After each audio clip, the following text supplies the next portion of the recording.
Your Honor, so that we make maximum use of the available time, what we're asking, Your Honor, is not novel. It's been done before. And this was done in the case of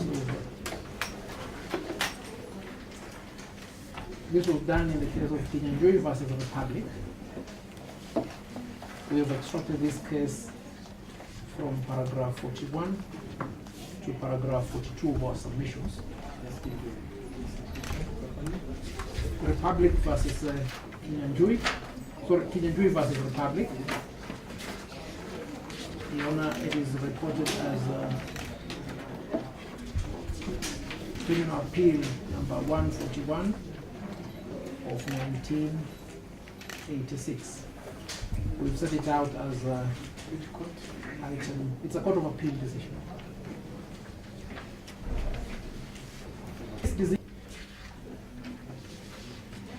Your Honor, Black's Law Dictionary, which we have extracted at paragraph 33, is emphatic. Conspiracy ends when the unlawful act has been committed. So that the charge of conspiracy is set out in count 1. From count 1 to count 35 are the final acts of the specific offenses.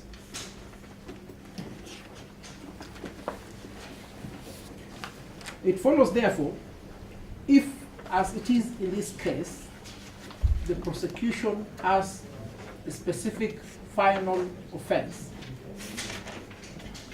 then they must be compelled at this early stage to elect.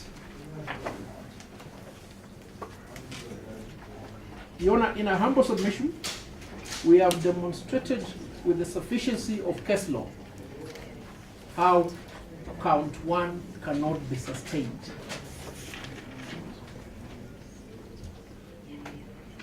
It follows, therefore, that Your Honor has power to direct that that count is defective,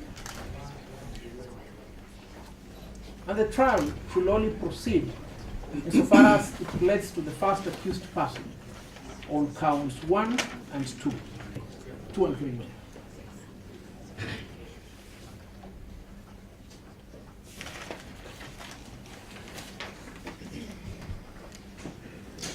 Your Honor, if I may take you to the case appearing at paragraph 40, that is the case of Uganda versus Milimani and another. It's a 1970 East African law report case.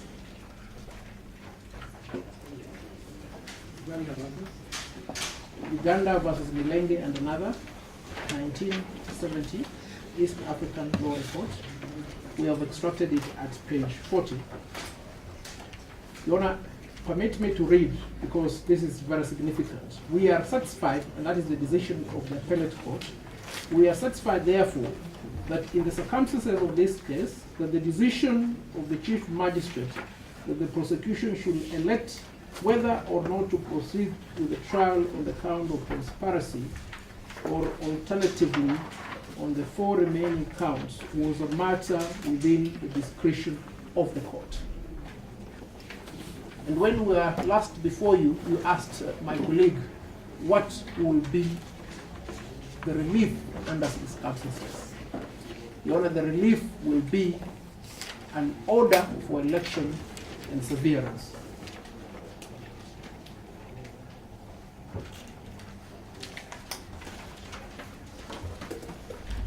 Your Honor, on the complaint of one of particulars, insofar as count 1 is concerned,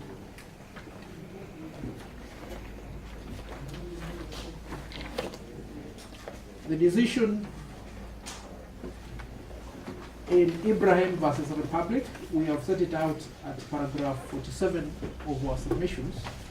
Ibrahim versus the Republic is a 1983 Kenya law report.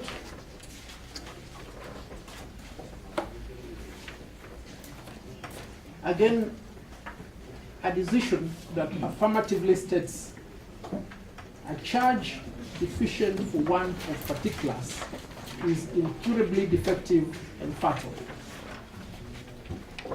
a decision which the court can make at this stage. It is a matter that need not await the trial of the case.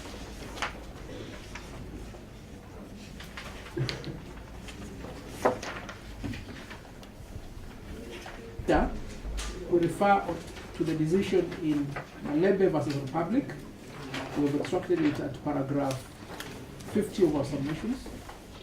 It is reported as 1982 Kenya Law Report.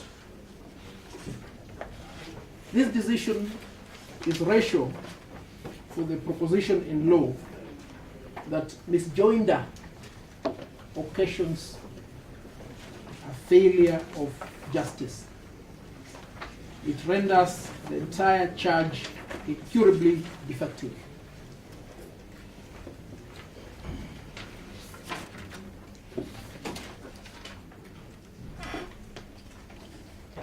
Still on that point, Your Honor, the decision of Hamisi versus Mungale Burehe, you'll find it at paragraph 53 of our submissions.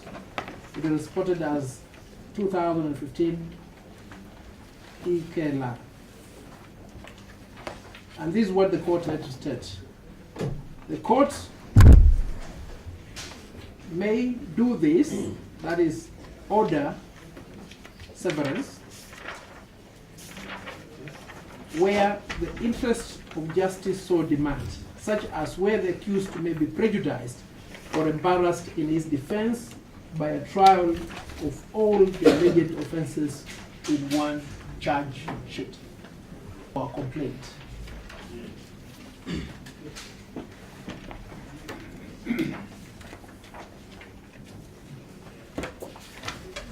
Your Honor, just 1 minute, then I'll conclude.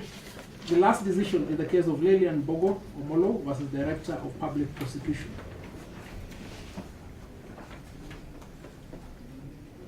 Your Honor, this decision is authority for the principle in law that the questions of duplicity, the question of misjoinder, the question of an overloaded charge are issues to be taken before the commencement of the trial.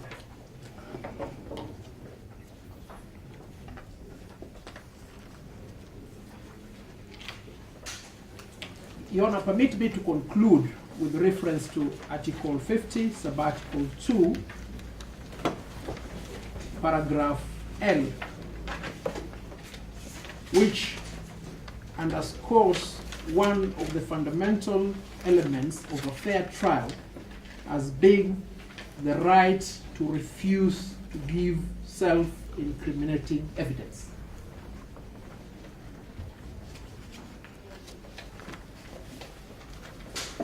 Your Honor, there can be no way in which count 1 can be taken together with count 2 and 3 for the first accused person without him being put in the perilous state of incriminating himself or any of the rest of the accused persons. Because, Your Honor, a cow moves for the rest in the herd. That peril is one that affects all the accused persons, because each and every of them will have to defend himself or herself individually on counts 2 to 35, and then lumped together in a conundrum insofar as how to address count 1. Now, on the strength of the definition of conspiracy and the point in time when it ends, and in reliance upon many decisions, it's quite clear, Your Honor, that the prudent course to adopt in this matter is to direct an order of election in which the prosecution should either pick count 1